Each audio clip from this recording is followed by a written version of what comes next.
Você não passa de uma inútil que nem filho consegue dar pro meu filho. Ele merece uma mulher de verdade, não essa coisa murcha que você virou. Foi o que minha sogra disse, bem alto, na frente de toda a família reunida naquele domingo de sol. E sabe o que doeu mais? Não foi a risada dela. Não foram os olhares dos cunhados, das cunhadas, dos sobrinhos. Foi meu marido, Ricardo, o homem com quem eu dividia a cama há 17 anos, olhando para mim com aquele sorriso de canto de boca e dizendo: "Mãe, a senhora tem razão. Eu mereço coisa melhor mesmo." A mesa inteira explodiu em risadas. Até a empregada na cozinha deve ter ouvido. Eu não chorei. Não gritei. Não joguei o prato de porcelana cara na cara dele, embora meus dedos tenham coçado para fazer isso. Eu simplesmente levantei da cadeira, limpei a boca com um guardanapo de linho bordado que eu mesma tinha escolhido e disse baixinho, olhando nos olhos dele: "Tá bom, Ricardo, você merece mesmo." E sorri. Foi um sorriso calmo, quase doce. Ele franziu a testa, confuso. Todos pararam de rir por um segundo. Minha sogra me olhou desconfiada. Mas eu já estava pegando minha bolsa. "Continuem o almoço. Eu só vou buscar uma coisa no carro." Saí daquela sala de jantar suntuosa, atravessei o jardim que eu tinha planejado, passei pelo portão de ferro que eu tinha mandado instalar e entrei no meu carro. E foi ali, com as mãos tremendo no volante, que eu liguei para o Dr. Maurício, o contador que cuidava de tudo que eles achavam que era deles. "Maurício, sou eu, Carla. Chegou a hora. Executa tudo que a gente planejou. Hoje. Agora." A luz do sol de março entrava pelas janelas da mansão dos Almeida, aquela casa de 3 andares no Jardim Europa que todo mundo admirava. O ar-condicionado mantinha a temperatura perfeita, mas eu sentia calor subindo pelo meu pescoço, não de vergonha, de raiva contida, do tipo que ferve devagar. A mesa de mogno estava posta com a louça francesa que custou uma fortuna, flores frescas no centro, taças de cristal refletindo a luz. 12 pessoas sentadas, comendo o cordeiro que a cozinheira havia preparado desde as 6 da manhã. Eu estava na ponta da mesa, sempre na ponta, nunca ao lado de Ricardo. "Lugar de esposa é onde sobra espaço", ele costumava dizer. Eu usava um vestido azul marinho, discreto, do jeito que ele gostava. Cabelo preso, maquiagem leve, sapato de salto médio. Tinha 42 anos, mas me sentia com 80 naquele momento. Minha sogra, Alzira, 60 e poucos anos bem vividos às custas do falecido sogro, estava radiante na cabeceira oposta. Cabelo pintado de loiro platinado, unhas vermelhas, colar de pérolas grossas no pescoço. Ela sempre falava alto, sempre ria alto, sempre humilhava alto. E naquele domingo ela estava particularmente inspirada. O barulho dos talheres contra os pratos tinha parado quando ela começou a falar. O silêncio pesado que veio antes da risada foi o pior. Eu podia ouvir minha própria respiração, o tic-tac do relógio de parede importado da Suíça, o vento nas árvores lá fora. Meu coração batia rápido demais, minhas mãos suavam segurando o garfo de prata. Minha boca estava seca, a comida virou uma pedra no meu estômago. Ricardo estava magnífico, como sempre.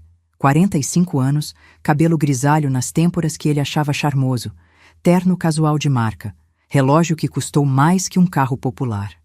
Ele me olhou com aquele desdém que eu conhecia tão bem, aquele olhar que dizia que eu era substituível, descartável, insignificante. Não havia mais ninguém ali naquele momento. Só eu, minha dignidade despedaçada no chão e a certeza absoluta de que eu nunca mais ia deixar ninguém me tratar assim. O cheiro do perfume caro da minha sogra me enjoava. O som das risadas ecoava nos meus ouvidos como um pesadelo acordado. Senti minhas pernas tremendo quando me levantei, mas forcei firmeza nos meus passos. Cada olhar cravado em mim pesava como chumbo nos ombros. "Você não passa de uma inútil que nem filho consegue dar pro meu filho." As palavras ecoaram na minha cabeça, mesmo depois que ela parou de falar. Inútil. Essa palavra me perseguia há anos, desde a terceira tentativa de fertilização que falhou. Desde o dia que o médico disse que provavelmente eu nunca conseguiria engravidar naturalmente. Desde que Ricardo começou a me olhar como se eu fosse um investimento que não deu retorno. 17 anos de casamento. 17 anos desde aquele dia em que nos conhecemos na inauguração da galeria de arte do amigo dele, eu, uma arquiteta recém-formada de 25 anos, ele um empresário de 28 cheio de charme e promessas. Você é diferente das outras, ele tinha dito. Você tem classe, educação, ambição. Eu tinha me apaixonado pelo homem que ele fingia ser.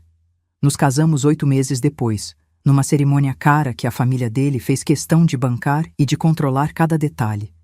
Eu larguei meu emprego no escritório de arquitetura porque ele insistiu. Minha esposa não precisa trabalhar. Você vai cuidar da nossa casa, da nossa família. A nossa casa que eu decorei do zero, escolhendo cada móvel, cada quadro, cada planta do jardim. A nossa família que nunca veio. As tentativas de engravidar começaram no 2º ano. Quando não aconteceu naturalmente, vieram os tratamentos. Hormônios que me deixavam inchada e emocional. Procedimentos invasivos e dolorosos. Esperança morrendo a cada teste negativo. E a cada falha, Ricardo ficava mais distante, mais frio, mais cruel. Para que eu me casei com você, afinal? Ele perguntou uma vez, depois da 4ª tentativa frustrada. Eu chorei sozinha naquela noite, trancada no banheiro da suíte, enquanto ele dormia tranquilo. Mas eu continuei. Continuei decorando a casa dele, recebendo os amigos dele, sorrindo nas festas de família dele, organizando as viagens dele, cuidando da mãe doente dele quando ela teve pneumonia. Eu sacrifiquei meus sonhos, minha carreira, minha identidade. Virei a esposa perfeita de um homem que nunca me mereceu. E quando meu pai morreu, há 3 anos, e me deixou uma herança considerável, eu não contei a Ricardo. Não contei a ninguém. Guardei aquele segredo como quem guarda um colete à prova de balas para o dia em que a guerra finalmente chegasse. E ela tinha chegado. Cada palavra de humilhação que eu engoli ao longo desses anos estava prestes a ser devolvida com juros. As primeiras semanas depois do casamento foram um conto de fadas cuidadosamente encenado. Ricardo me levava para jantares caros, viagens de fim de semana, me apresentava como minha esposa, a arquiteta, com orgulho na voz. Ele fingia ouvir quando eu falava dos meus projetos, dos meus sonhos de abrir meu próprio escritório um dia. Claro, amor, quando você quiser. Mas agora aproveita para descansar. Você trabalhou tanto na faculdade. Descansar virou decorar. Decorar virou esperar. Esperar virou servir. Aos poucos, tão devagar que eu quase não percebi, ele foi me moldando na esposa que ele queria. Esse vestido é muito chamativo. Usa algo mais discreto. Não precisa trabalhar. Eu ganho o suficiente para nós dois. Minha mãe não gostou do seu cabelo curto. Deixa crescer de novo. Eu cedia, sempre cedia, porque eu acreditava que amor era compromisso, era adaptação, era construir junto. Eu era idiota. A empresa de construção civil que Ricardo herdou do pai estava em decadência quando nos casamos. Ele não falava muito sobre isso, mas eu via as contas, ouvia as ligações tensas, percebia a preocupação. E foi aí que meu pai entrou na história. Meu pai, Sebastião, um homem simples que tinha construído um pequeno império de mercados no interior de São Paulo. Ele nunca gostou de Ricardo. Esse menino tem olho de quem sempre quer mais, ele me disse uma semana antes do casamento. Toma cuidado, Carlinha. Eu não escutei. 2 meses depois do casamento, Ricardo pediu dinheiro emprestado ao meu pai. É só para passar por uma dificuldade temporária, seu Sebastião. Em 6 meses, eu devolvo com juros. Foram 500 mil reais. Meu pai emprestou por minha causa, porque ele me amava e queria ver minha felicidade. Ricardo nunca devolveu. Usou o dinheiro para salvar a empresa, para fechar contratos, para impressionar investidores. A empresa cresceu, virou um sucesso. Ricardo virou o empresário bem-sucedido que todos admiravam. E eu virei a esposa decorativa que organizava festas e ficava bonita nas fotos. Meu pai nunca cobrou o dinheiro. Morreu 3 anos atrás de infarto fulminante, sem ver 1 centavo de volta. Mas deixou para mim algo que Ricardo nunca descobriu. Uma conta secreta com 2,5 milhões em investimentos, 3 apartamentos alugados em cidades diferentes e 50% das ações de uma empresa que ele fundou com um sócio anos atrás, empresa que valia uma fortuna e que eu descobri por acaso ao mexer nos documentos da herança. Ricardo achou que eu tinha herdado apenas a casa do meu pai no interior, que ele me convenceu a vender para investir em algo melhor. Algo que, obviamente, foi investido na empresa dele. Eu vendi a casa. Mas guardei o resto em segredo absoluto, administrado pelo Dr. Maurício, o contador que meu pai confiava cegamente. Maurício tinha sido amigo de infância do meu pai e jurou proteger meus interesses até o fim. Ele se tornou meu aliado silencioso, meu escudo invisível. Os anos foram passando e Ricardo foi mostrando quem realmente era. As viagens de negócios que duravam semanas, os perfumes diferentes que vinham na roupa dele, as mensagens no celular que ele escondia. Eu não era burra. Eu sabia. A primeira vez que desconfiei de traição foi no nosso 5º aniversário de casamento. Ele chegou tarde em casa, cheirando a num perfume doce que não era meu. Quando questionei, ele riu na minha cara. Você tá louca, Carla, paranoica. Foi perfume da secretária que esbarrou em mim no elevador. Gaslighting. Eu não conhecia essa palavra na época, mas sofria dela todos os dias. Ele me fazia duvidar da minha percepção, da minha sanidade, da minha memória. Eu nunca disse isso. Você tá inventando coisas. Você tá sensível demais, deve ser hormonal. As tentativas de engravidar pioraram tudo. Cada falha era usada contra mim como prova da minha inadequação. Eu comecei a me sentir menos mulher, menos humana, menos digna de amor. Comecei a aceitar migalhas de afeto como se fossem banquetes. Um bom dia sem rispidez já era motivo de alegria. Uma noite em que ele jantava em casa era evento especial. Eu me perdi completamente. A Carla arquiteta, cheia de sonhos e planos, virou a Carla sombra, que existia apenas para servir e não incomodar. Enquanto isso, Ricardo prosperava. A empresa crescia. Os contratos milionários chegavam. A casa ficava mais luxuosa, os carros mais caros, as viagens mais frequentes e a amante mais ousada. Descobri a existência dela há 2 anos. Não por acaso, mas porque ela quis que eu descobrisse. Uma mensagem enviada por engano para o meu celular. Uma foto dos dois num restaurante em Miami. O rosto dela estava borrado, mas o dele estava nítido, sorrindo de um jeito que ele não sorria para mim há anos. Confrontei ele. Pela primeira vez em anos, confrontei. Você tá me traindo, Ricardo. Ele não negou. Simplesmente deu de ombros e disse: E daí? Você não me dá o que eu preciso. Ela me faz sentir homem de verdade. Aquilo me destruiu. Passei uma semana trancada no quarto. Não comia, não dormia direito, só chorava. E quando saí daquele quarto, algo havia mudado. Não voltei mais a ser a Carla submissa. Por fora, eu continuava representando o papel, mas por dentro, eu estava construindo minha saída. Cada dia que passava, eu ficava mais forte, mais determinada, mais estratégica. Eu não era mais vítima. Eu estava me tornando a arquiteta da minha própria libertação. Foi nessa época que comecei a documentar tudo. Cada traição, cada humilhação, cada gasto suspeito da empresa. Contratei um investigador particular discreto, recomendado pelo Dr. Maurício. Em 6 meses, eu tinha um dossiê completo. Fotos de Ricardo com, não uma, mas 3 amantes diferentes ao longo dos anos.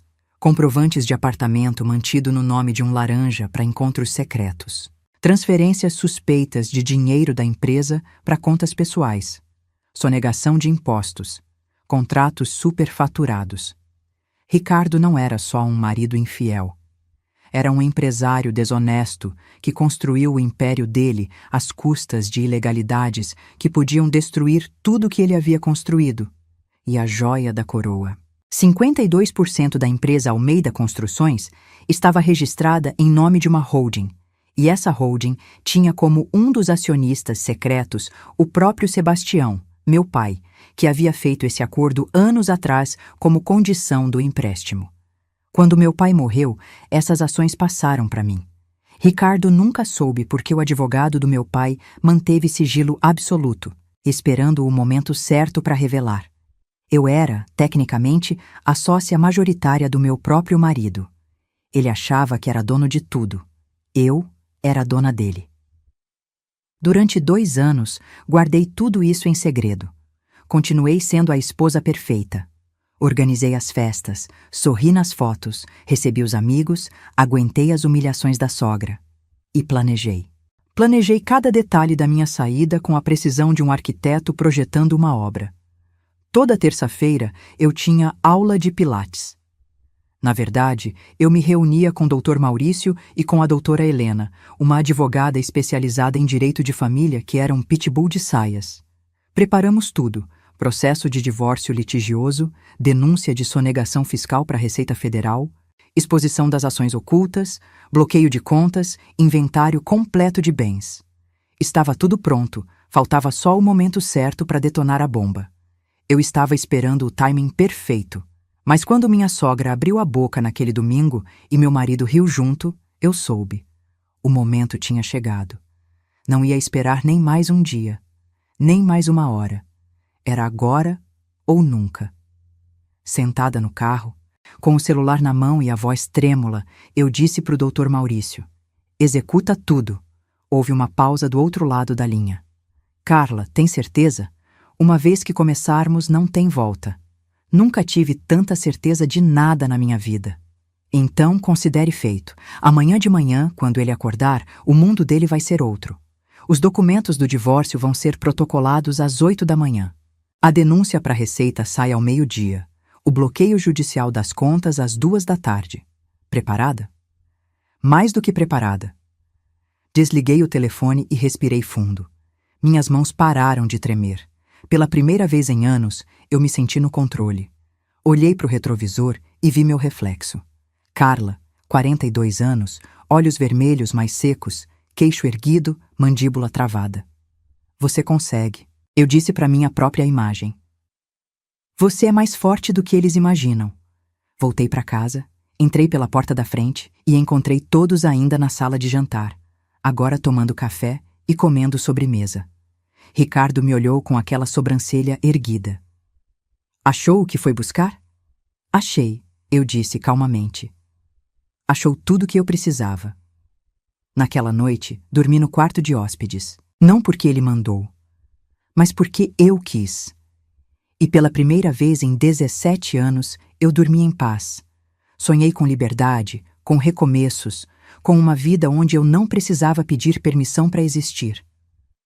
Acordei no dia seguinte renovada, pronta para assistir o império de mentiras dele desmoronar tijolo por tijolo. Às 7 da manhã da segunda-feira, meu celular tocou. Era a doutora Helena. "Bom dia, Carla. Está feito. Os documentos foram protocolados.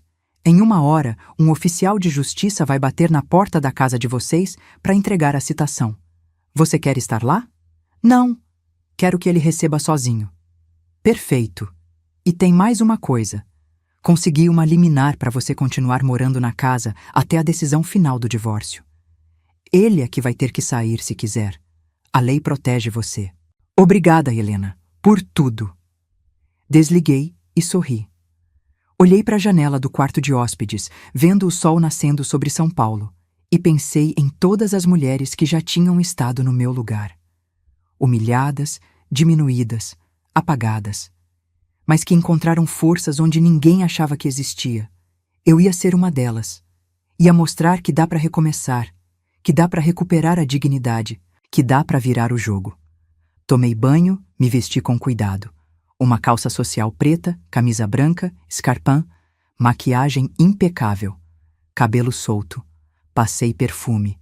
Me olhei no espelho e gostei do que vi. Uma mulher, uma guerreira, uma sobrevivente. Desci para a cozinha e preparei café. Ricardo apareceu 15 minutos depois, sonolento, de pijama.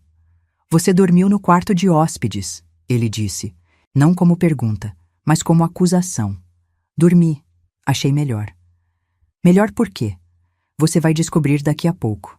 Ele franziu a testa, mas não insistiu. Serviu café, pegou o jornal, sentou na mesa. Tudo tão normal, tão rotineiro, tão prestes a explodir. Às 8h30, a campainha tocou. Ricardo estava no banho. Eu abri a porta.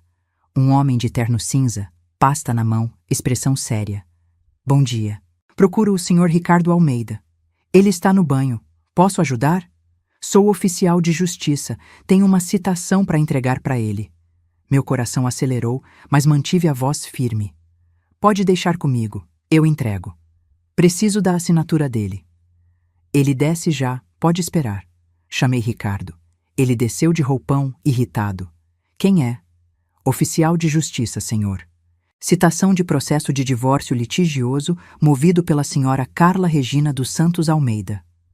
O silêncio foi absoluto. Ricardo ficou pálido. Pegou o envelope com as mãos trêmulas. Abriu. Leu as primeiras linhas. Olhou para mim, incrédulo. Você tá pedindo divórcio? Estou. E não é só isso. Continua lendo. Ele leu. A cada linha, a cor sumia mais do rosto dele. Você tá pedindo 50% de tudo? Você tá alegando traição, desvio de dinheiro, você tá. Você enlouqueceu? Não, Ricardo. Eu acordei. O oficial pediu a assinatura. Ricardo assinou, ainda em choque. Quando a porta fechou, ele se virou para mim, e pela primeira vez em anos, vi medo nos olhos dele. Carla, a gente pode conversar sobre isso. Não precisa ser assim. A gente pode. Pode nada, Ricardo. Acabou. 17 anos acabaram ontem, quando você riu da humilhação que sua mãe me fez. Eu não ri, Você riu e concordou, e agora vai pagar. Vi ele tentar processar o que estava acontecendo. A confusão, a raiva, o medo se misturando no rosto dele. Era quase poético ver o homem, que sempre teve controle de tudo, perdendo completamente o chão sob os pés. Naquela mesma manhã, enquanto Ricardo ligava desesperadamente para o advogado dele, meu telefone não parava de tocar. Primeira ligação. Doutor Maurício. Carla, o bloqueio das contas está em andamento. Ele não vai conseguir movimentar nada sem autorização judicial. Segunda ligação. Doutora Helena. A denúncia para a Receita foi protocolada. Eles já abriram investigação. E tem mais. Consegui acesso aos extratos bancários da empresa dele através de ordem judicial. O que eu encontrei vai te interessar. O quê? Ele desviou quase 3,5 milhões nos últimos 5 anos para contas no exterior. Dinheiro que deveria ser declarado, investimentos fantasmas, tudo irregular. Se a Receita confirmar isso, ele não vai só perder dinheiro. Ele pode responder criminalmente. Minha respiração falhou por um segundo. 3,5 milhões. Enquanto eu pedia dinheiro para ele para comprar um vestido novo, ele estava desviando milhões. Helena, eu quero tudo isso como prova no processo. Já está incluído, mas tem uma coisa que você precisa saber. Se ele for condenado criminalmente, você, como esposa, pode ser investigada também, mesmo que não soubesse de nada. Eu tenho como provar que não sabia de nada. Não tenho acesso à conta de empresa, nunca assinei nada, nunca participei de decisões financeiras. Ele sempre me deixou de fora. Perfeito. Vamos usar isso. Você não é cúmplice, você é vítima. Terceira ligação. Um número desconhecido. Atendi com cautela. Alô? Carla? Sou eu, Juliana. Juliana, minha melhor amiga da faculdade. Que eu perdi contato há mais de 10 anos porque Ricardo não gostava dela. Achava ela muito influente em você, ele dizia. Tradução. Ela via através dele e ele sabia. Ju? Como você conseguiu meu número? Eu tenho meus contatos. Ouvi dizer que você finalmente acordou para a vida e botou o cretino do Ricardo na justiça. Tá precisando de ajuda? Lágrimas queimaram meus olhos. Fazia tanto tempo que alguém oferecia ajuda sem esperar nada em troca. Ju, eu nem sei por onde começar. Então começa aceitando um almoço comigo hoje, 1 hora, naquele restaurante que a gente amava no Itaim. Eu pago. E você me conta tudo. Aceitei. Porque eu precisava de uma aliada, precisava de uma amiga, Precisava lembrar que ainda existiam pessoas boas no mundo. Pessoas que se importavam comigo de verdade. Não por interesse, não por obrigação, mas por afeto genuíno. O almoço com Juliana foi a primeira vez em anos que eu ri de verdade. Ela estava exatamente como eu lembrava: cabelo cacheado descontrolado, óculos de grau estilosos, energia contagiante. Ela tinha virado uma designer de interiores bem-sucedida, com escritório próprio e clientes importantes. Carla, eu sempre soube que aquele filho da mãe não prestava. Quando você sumiu da minha vida, eu tentei te encontrar, mas você tinha mudado de número, saído das redes sociais, virado um fantasma. Ele me isolou, aos poucos, sem eu perceber, até eu olhar em volta e perceber que não tinha mais ninguém. Mas agora você tem a mim. E vou te falar uma coisa. Eu conheço gente. Gente que pode te ajudar. Você precisa de advogado? Tenho os melhores. Precisa de contador? Tenho. Precisa de alguém para intimidar o Ricardo na porrada? Tenho também. Eu ri. Não preciso de violência, Ju. Preciso de justiça. Então você vai ter. E depois que tudo isso acabar, você vai recomeçar. Vai voltar a ser arquiteta. Vai trabalhar comigo se quiser. Sempre tem espaço para o talento no meu escritório. Pela primeira vez, visualizei um futuro que não incluía Ricardo. Um futuro onde eu trabalhava, criava, construía.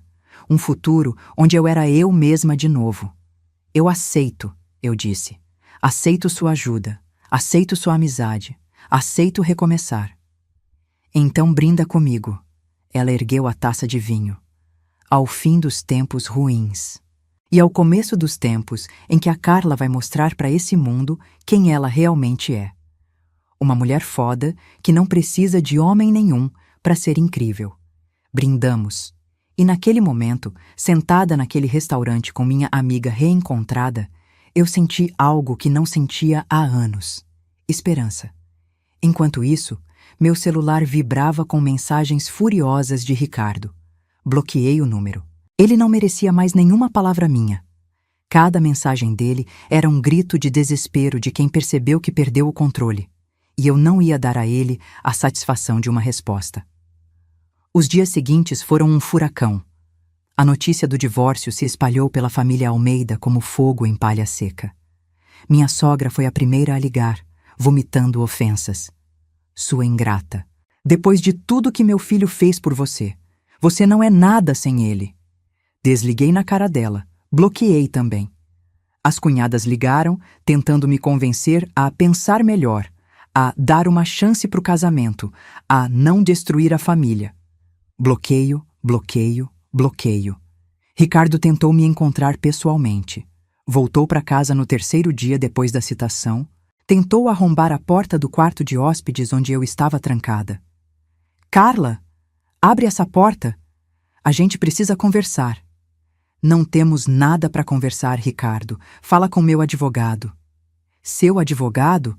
Você acha que vai ganhar alguma coisa? Você não tem nada.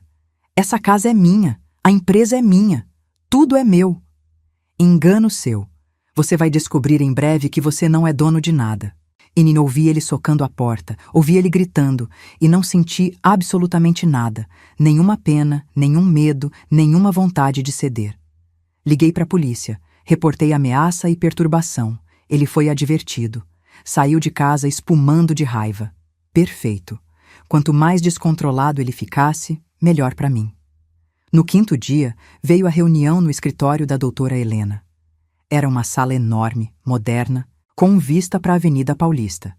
Vidro, aço, sofisticação. Eu me senti poderosa ali. Helena estava ao meu lado, do outro lado da mesa, Ricardo e o advogado dele. Um homem de 60 anos com cara de quem tinha visto de tudo. Vamos direto ao ponto, Helena começou. Minha cliente está pedindo divórcio litigioso com partilha igualitária de bens, pensão compensatória pelos anos dedicados exclusivamente ao lar e reparação por danos morais devido às traições comprovadas e humilhação pública. O advogado de Ricardo, Dr. Fagundes, revirou os olhos. Danos morais? Meu cliente não deve nada. Casamento acabou, acontece. Quanto à partilha, ela não tem direito à metade porque não contribuiu financeiramente para nada. Helena sorriu. Um sorriso afiado, perigoso. Sua cliente não contribuiu? Vamos esclarecer alguns fatos. Primeiro, a senhora Carla renunciou à carreira de arquiteta a pedido do senhor Ricardo. Segundo, ela gerenciou a casa, permitindo que ele se dedicasse integralmente aos negócios. Terceiro, ela usou o dinheiro da família dela para salvar a empresa dele de falência no início do casamento. Quarto, ela fez uma pausa dramática. Quarto, ela é a acionista majoritária da Almeida Construções. Silêncio. Ricardo ficou branco. O Dr. Fagundes franziu a testa. Como assim acionista? Helena empurrou uma pasta para frente. Está tudo aqui. Quando o Sr. Sebastião, pai da minha cliente, emprestou 500 mil reais para o Sr. Ricardo há 17 anos, ele exigiu como garantia 52% das ações da empresa, registradas em nome de uma holding. Quando ele faleceu, essas ações passaram legalmente para minha cliente. Ela é, tecnicamente, a dona da empresa. Ricardo explodiu. Isso é mentira. Eu nunca assinei nada disso.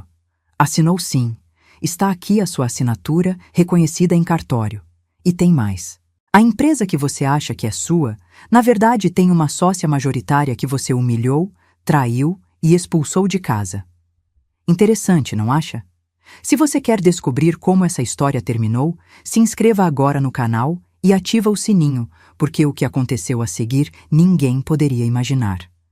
Deixa seu like se você já passou ou conhece alguém que passou por algo parecido.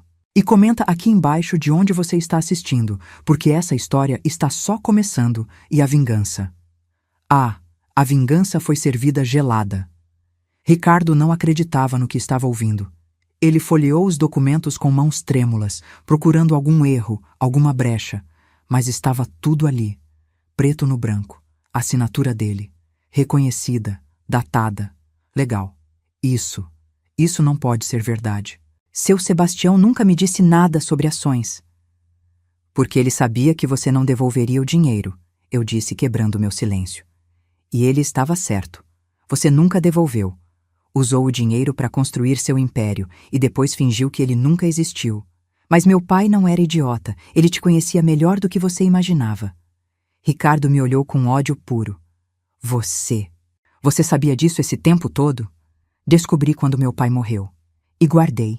Esperei o momento certo. Você é uma cobra. Não, Ricardo. Eu sou uma mulher cansada de ser pisoteada. E agora você vai entender o que é perder tudo que você acha que é seu. O Dr. Fagundes tentou recuperar o controle da situação. Mesmo que as ações sejam válidas, isso não muda o fato de que meu cliente construiu essa empresa com trabalho, suor e dinheiro desviado, Helena interrompeu. Dinheiro sonegado, dinheiro escondido no exterior, dinheiro que a Receita Federal já está investigando. Seu cliente não é vítima, ele é criminoso. Pânico, absoluto pânico nos olhos de Ricardo. Você me denunciou? Denunciei, e tenho todas as provas. Contas no exterior, transferências irregulares, contratos superfaturados. Você achou que eu era burra, que eu não ia descobrir? Eu descobri tudo, Ricardo. Tudo. Ele se levantou bruscamente, derrubando a cadeira. Você vai se arrepender disso. Você não tem ideia do que eu sou capaz. É ameaça? Helena perguntou calmamente. Porque tem 2 testemunhas aqui ouvindo, e ameaça é crime também. O Dr. Fagundes segurou o braço de Ricardo. Acalma, respira, senta. Ricardo sentou, mas a raiva ainda fervia nele. Eu podia ver as veias saltando no pescoço dele.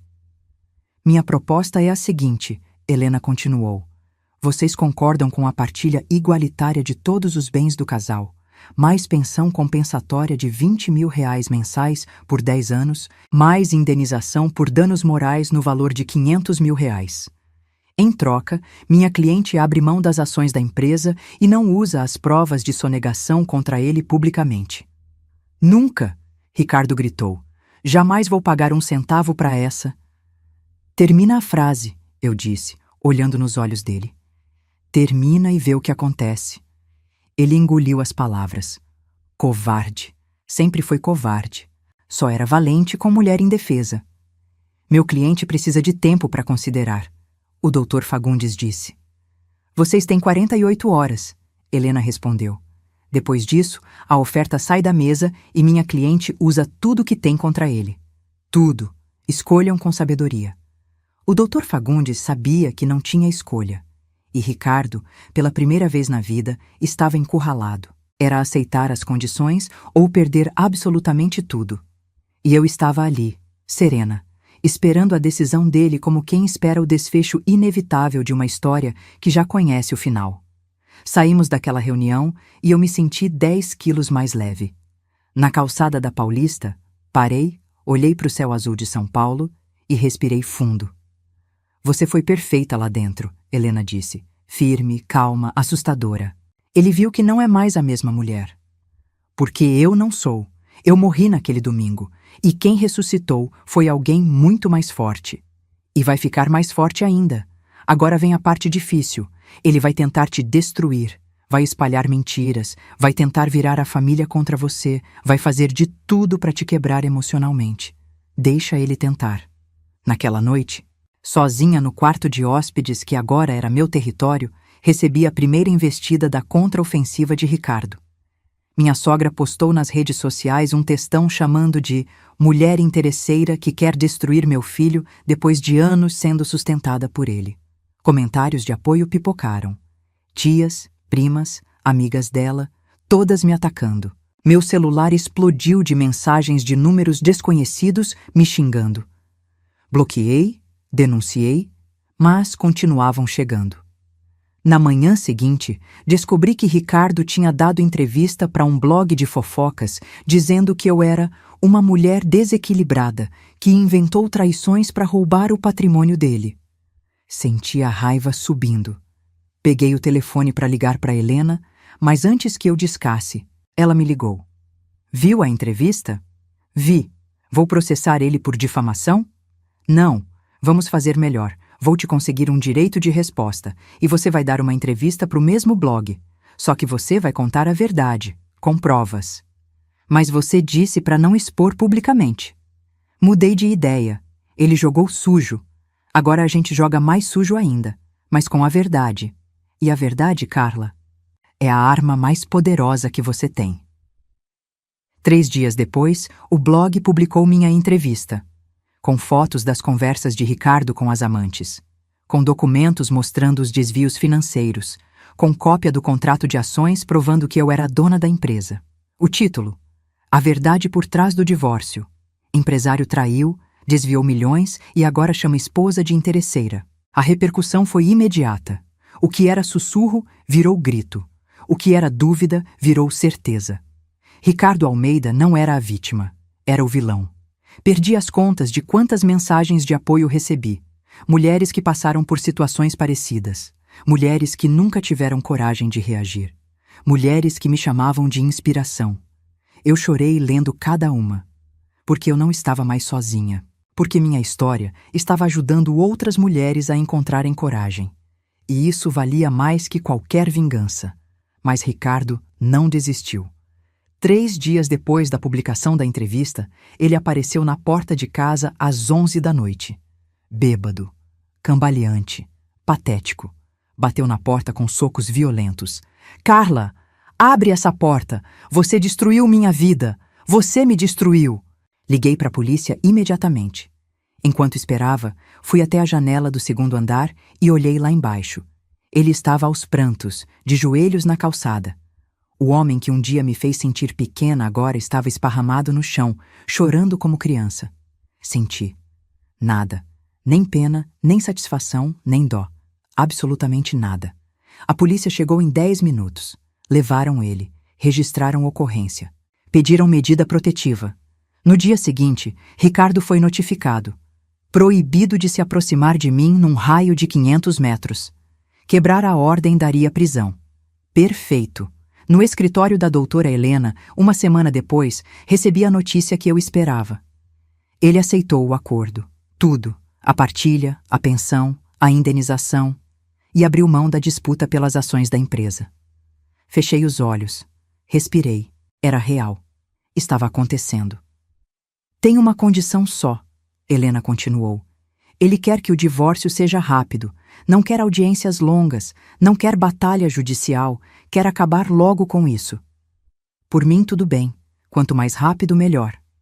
Então, em 3 meses, no máximo, você é oficialmente livre. Livre. Essa palavra ecoou na minha cabeça como sino de igreja. Livre do homem que me aprisionou por 17 anos. Livre da família que me humilhou.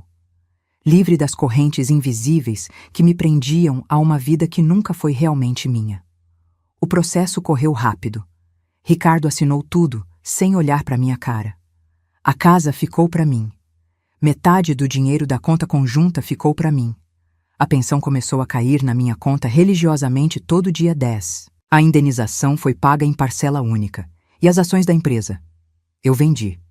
Vendi por um valor absurdo para um concorrente que queria comprar a Almeida Construções há anos.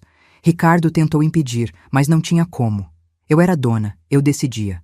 Com o dinheiro da venda, somado à herança do meu pai e aos bens da partilha, eu me tornei milionária, independente, poderosa. No dia da audiência final do divórcio, 3 meses depois do início de tudo, entrei naquele fórum de cabeça erguida.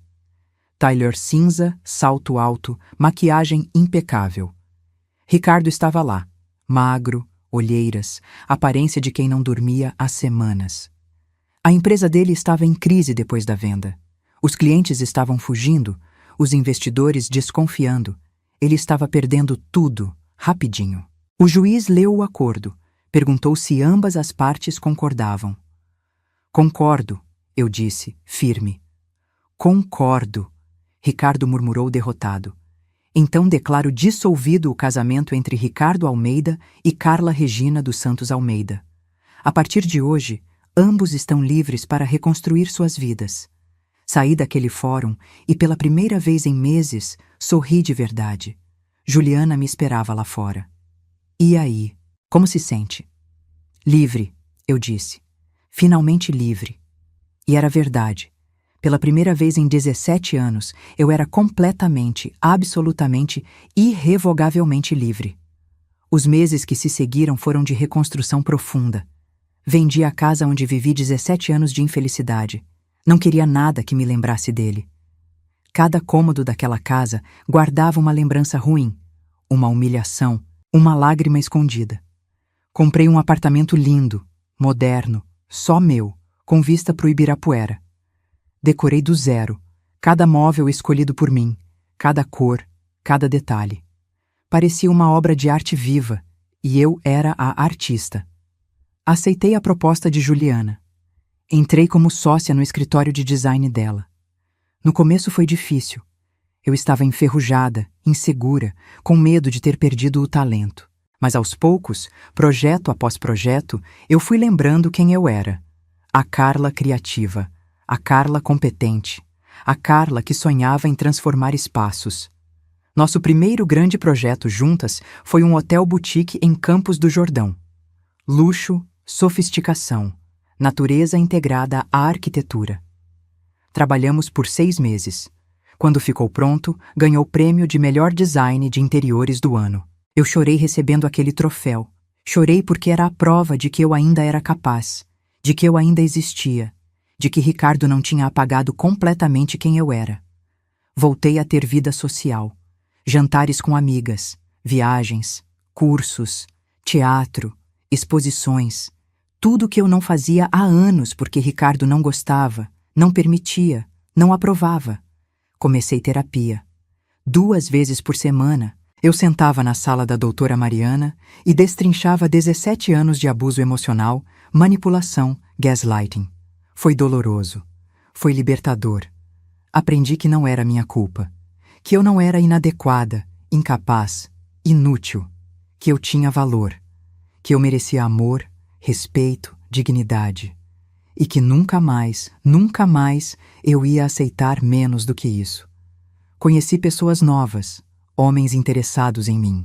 Mas eu não estava pronta. Ainda não. Precisava me conhecer de novo. Precisava me amar de novo. Sozinha, sem precisar de validação externa. E foi nesse processo de me redescobrir que algo inesperado aconteceu. algo que eu jamais imaginaria. 1 ano e meio depois do divórcio, eu estava na inauguração de um espaço que a gente tinha projetado, uma galeria de arte em Pinheiros, quando senti um toque no meu ombro. Me virei e dei de cara com o meu ex-cunhado Felipe, irmão mais novo de Ricardo. Ele sempre foi diferente do resto da família. Mais quieto, mais gentil, mais humano. A gente tinha uma relação cordial, mas distante. Carla, nossa, você está incrível! Obrigada, Felipe. Você também está bem. Que surpresa te ver aqui. Sou eu que deveria estar surpreso. Soube que você é a arquiteta por trás desse projeto. Parabéns, está lindo. Obrigada. Como você está? E a família? Ele suspirou. A família. Complicado. Depois do que aconteceu com Ricardo, todo mundo meio que se distanciou. Minha mãe ainda culpa você por tudo, mas eu sei a verdade. Eu sempre soube quem meu irmão era. Sinto muito pelo que você passou. Fiquei surpresa. Ninguém da família Almeida tinha pedido desculpas. Ninguém tinha reconhecido que eu era a vítima. Você não precisa pedir desculpas pelos erros dele, Felipe. Eu sei, mas quero, porque eu vi. Não fiz nada para te defender na época, e isso me pesa até hoje. Você não merecia nada daquilo. Conversamos por 1 hora. Ele me contou que tinha se afastado da família, que estava tocando a própria vida, trabalhando com tecnologia, longe dos negócios de construção. Ele me contou também que Ricardo estava morando num apartamento alugado, sozinho, afastado dos filhos que nunca teve comigo, mas teve com a amante que o largou quando o dinheiro acabou. Eu não senti satisfação ouvindo isso. Só uma tristeza distante, como quem assiste a um filme trágico de alguém que você conheceu há muito tempo. E você, Carla, está feliz? Estou, eu disse honestamente. Pela primeira vez em muito tempo, estou feliz de verdade. Então me deixa te fazer um convite, não como cunhado, porque a gente não é mais família, mas como alguém que sempre te admirou e que gostaria de te conhecer melhor, sem o peso do passado. Que tal um café qualquer dia desses? Pensei por um momento. Seria estranho? Talvez. Mas Felipe nunca me fez mal. Nunca me humilhou. Nunca foi cúmplice das crueldades do irmão. Por que não? Eu disse. Vamos tomar esse café. Não foi romance, não foi paixão, foi amizade, foi apoio, foi companheirismo e aos poucos virou mais. 2 anos depois do divórcio, Felipe e eu estávamos juntos. Não morava juntos ainda. Eu precisava do meu espaço, da minha independência. Mas a gente se via com frequência. Viajava junto. Construía algo leve, saudável, baseado em respeito mútuo. Nunca imaginei que ia encontrar amor de novo. E muito menos com alguém da família que me destruiu. Mas a vida é irônica assim. E Felipe não era a família. Ele era ele mesmo. E comigo, ele era perfeito. Ele me respeitava, me ouvia, me apoiava. Nunca tentou me controlar, me diminuir, me moldar. Ele amava a Carla real, não uma versão dela que ele queria criar. 3 anos depois do divórcio, numa manhã ensolarada de sábado, meu telefone tocou. Número desconhecido. Atendi com cautela. Alô? Carla? Sou eu, Ricardo. Meu estômago apertou. Fazia mais de 1 ano que eu não ouvia a voz dele. O que você quer? Eu preciso falar com você, pessoalmente. Por favor. E não temos nada para falar. Por favor, Carla, só meia hora. Eu só preciso falar uma coisa. Depois disso, juro que nunca mais te incomodo. Hesitei. Parte de mim queria desligar na cara dele, mas outra parte, a parte curiosa, queria saber o que ele tinha a dizer. Tá bom, meia hora. Amanhã, 3 da tarde, no café da Avenida Europa. Lugar público. Obrigado, Carla. Obrigado mesmo. No dia seguinte, cheguei pontualmente às 3. Ele já estava lá, numa mesa no canto, e mal reconheci o homem na minha frente. Cabelo grisalho, agora totalmente branco. Rosto enrugado, magro, aparência de quem envelheceu 10 anos em 3. Roupa simples, sem marca, sem ostentação. Ele se levantou quando me viu. Carla, obrigado por vir. Você tem meia hora. Fala. Sentei, mas não tirei a bolsa do ombro. Não ia ficar muito tempo. Ele respirou fundo. Eu vim pedir desculpas. Por tudo. Por cada humilhação, cada traição, cada palavra cruel. Você não merecia nada daquilo. E eu fui um monstro. Esperei. Ele continuou. Eu perdi tudo, Carla. A empresa faliu. As amantes todas me largaram. Minha mãe morreu no ano passado sem falar comigo. Meus filhos com a Roberta não querem saber de mim. Eu tô sozinho, falido, sem nada. E eu mereço. Eu sei que mereço. E você acha que eu sinto pena de você? Não, eu não vim aqui para pedir pena. Vim para dizer que você estava certa, em tudo. Você sempre foi forte, sempre foi melhor que eu. E eu não conseguia aceitar isso. Então eu te diminuía, te destruía, te fazia acreditar que você era menos do que é, porque eu tinha medo. Medo de que você percebesse que era grande demais para mim. Lágrimas escorriam pelo rosto dele. Eu estava seca, firme, impassível. E agora que você percebeu isso, quer o quê? Que eu te perdoe? Que eu diga que tudo bem? Não. Eu só queria que você soubesse que eu sei. Sei que fui eu que destruí tudo. Sei que você floresceu longe de mim. Sei que você é feliz agora e eu nunca vou ser. E tá tudo bem. É o que eu mereço. Fiquei em silêncio por um momento. Olhei para ele. Realmente olhei. E senti. Nada. Nem raiva, nem pena, nem satisfação. Ele era um estranho. Um homem que um dia fez parte da minha vida, mas que agora era só passado. Ricardo, eu não sei se te perdoo. Não sei se algum dia vou perdoar completamente. Mas eu te agradeço. Agradece? Agradece, porque você me ensinou exatamente o tipo de homem que eu não quero nunca mais perto de mim. Me ensinou o meu valor. Me ensinou que eu sou capaz de recomeçar, de vencer, de ser feliz sozinha. Então obrigada, pelo inferno que você me colocou. Porque foi desse inferno que eu renasci. Ele abaixou a cabeça, soluçou. Você. Você acha que um dia a gente poderia, não sei, ser amigos? Não. Nunca. Mas desejo que você encontre paz, de verdade, porque guardar ódio de você seria me prender de novo, e eu sou livre agora, e livre eu vou continuar. Levantei, peguei minha bolsa. Adeus, Ricardo.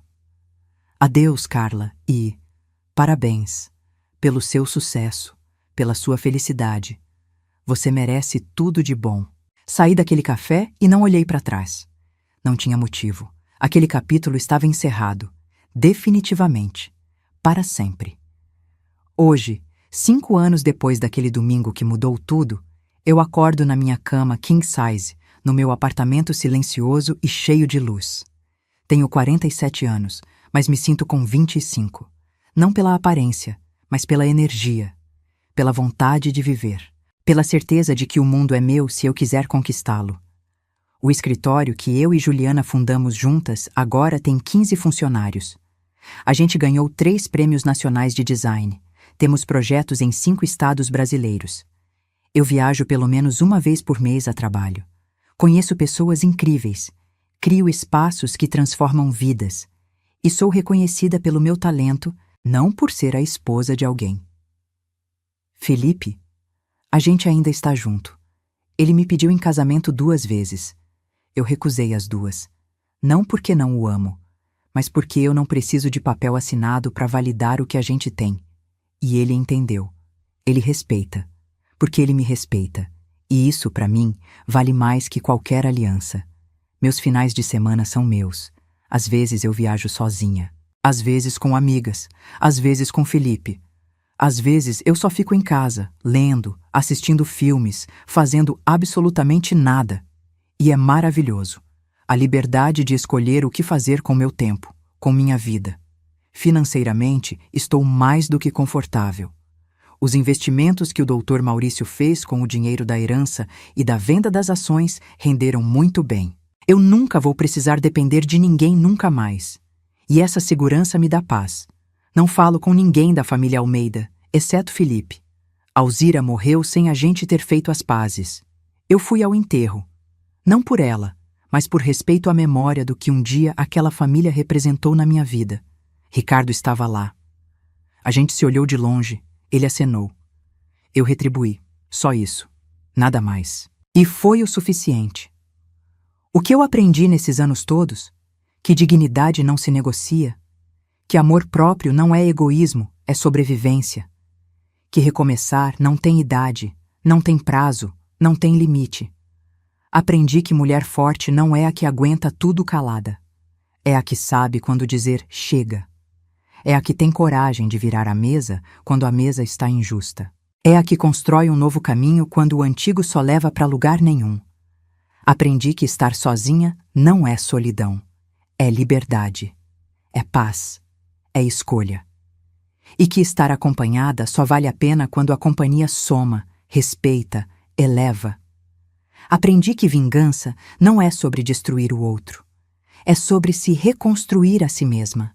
E quando você se reconstrói tão forte, tão firme, tão brilhante, o outro desmorona sozinho, porque ele não era nada sem você, e você é tudo sem ele. Se hoje eu pudesse falar com a Carla de 5 anos atrás, aquela que estava sentada naquela mesa de jantar, ouvindo humilhações e engolindo o choro, eu diria: levanta, levanta agora, pega sua bolsa, liga pro advogado e mostra para eles quem você realmente é, porque você é forte, você é capaz, você é merecedora de todo amor, respeito e dignidade do mundo. E ninguém tem o direito de te fazer sentir o contrário. E é isso que eu digo para você que está me ouvindo agora. Para você que talvez esteja numa situação parecida. Para você que acha que não tem saída, que está presa, que é tarde demais. Não é tarde. Nunca é tarde. Você pode recomeçar hoje. Agora. Neste exato momento. Não importa quantos anos você passou aceitando o inaceitável. O que importa é que você pode escolher diferente a partir de agora. E vai doer? Vai. Vai ser difícil? Muito. Vai ter gente contra você? Com certeza. Mas sabe o que mais vai ter? Você, de pé, livre, feliz. E isso vale cada segundo de luta, cada lágrima derramada, cada noite em claro planejando sua saída. Vale tudo. Porque no final, você vai olhar para trás e ver o quanto cresceu, o quanto se fortaleceu, o quanto se tornou a mulher que sempre deveria ter sido. Se essa história tocou seu coração, se você se identificou em algum momento dessa jornada, deixe seu comentário aqui embaixo contando de onde você está assistindo e o que mais tocou você. Compartilhe esse vídeo com aquela amiga, prima, vizinha que precisa ouvir essa mensagem. Que dignidade não se negocia, que amor próprio vem primeiro e que nunca é tarde para recomeçar. Deixa seu like, se inscreve no canal e ativa o sininho para não perder as próximas histórias. Porque aqui a gente não conta histórias vazias. A gente conta histórias que transformam, que curam, que lembram você de quem você realmente é. Uma mulher forte, capaz e merecedora de todo o amor do mundo. Um abraço apertado no seu coração e lembre-se, você é mais forte do que imagina. E se um dia você olhar para trás e ver tudo que sobreviveu, tudo que superou, tudo que conquistou, você vai entender que não era sobre vingança, era sobre renascimento, era sobre mostrar para o mundo e principalmente para você mesma que você sempre foi incrível. Só precisava tirar as correntes para voar. Então voa. Levanta a cabeça, estica as asas e voa. O céu é todo seu. Até a próxima história. E lembra, cada final triste é só o começo de algo muito, muito melhor.